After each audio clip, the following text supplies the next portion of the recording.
তো চলো আজকে তোমাদের একটা কথা শেয়ার করে, ঠিক আছে? মানে কি বলবো, আমি কারো কথা এখন আর গায়ে মাখি না। যদিও একটু মন খারাপও একটু পরে ঠিক হয়ে যায় আমি। তো ব্যাপার হচ্ছে আমার ফ্রেন্ডরা, তারপর অনেক লোক আমাকে জিজ্ঞেস করে, কিরে তুই তো মানে দিনে দিনে কি উন্নতি হচ্ছিস, মডার্ন যুগে চলে যাচ্ছিস, এরকম মানে টোন কাটা যাকে বলে আর কি, ঠিক আছে? তো আমি জাস্ট ইগনোর। তো ব্যাপার হচ্ছে আমাকে সবাই জিজ্ঞেস করে, কিরে বিয়ের আগে এসব পড়তিস, মানে হচ্ছে বিয়ের পরও তুই পড়িস, তোর বর তোকে কিছু বলে না? তো আমি তখন বলছি কি, মনে মনে ভাবছি, না কিছু বলে না, কিন্তু ব্যাপার হচ্ছে কি বলতো, কি বলবেটা কি, লাইফটা আমার, জিন্দগিটা আমার, আমি এনজয় করবো, তো ও কি বলবে? না, আমাদের বর তো আমাদেরকে অ্যালাউ করে না, এসব পছন্দ করে না, রাস্তাঘাটে ধেই ধেই করে নাচে বেড়া সেসব।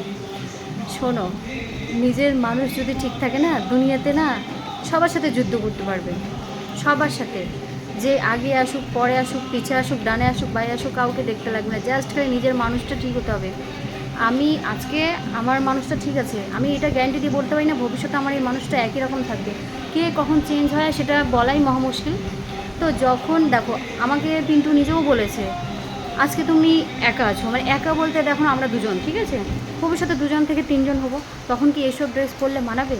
সময়ের সাথে সাথে সব কিছু পড়তে হয়, লাইফকে এনজয় করতে হবে, সেটা আমি এনজয় করি লাইফকে, কারণ ভাই জীবন একটাই, লাইফ একটাই, সারা জীবন মানে কেন হয়েছে, কেন হবে, এসব লোকে কি বলবে, এই ভাবতে ভাবতে ভাবতে ভাবতে জীবনটাই শেষ হয়ে যাবে। তার থেকে দরকার কি, যখন যেটা তখন সেটা এনজয় করো, জাস্ট এনজয়। আর কোনো কথা না।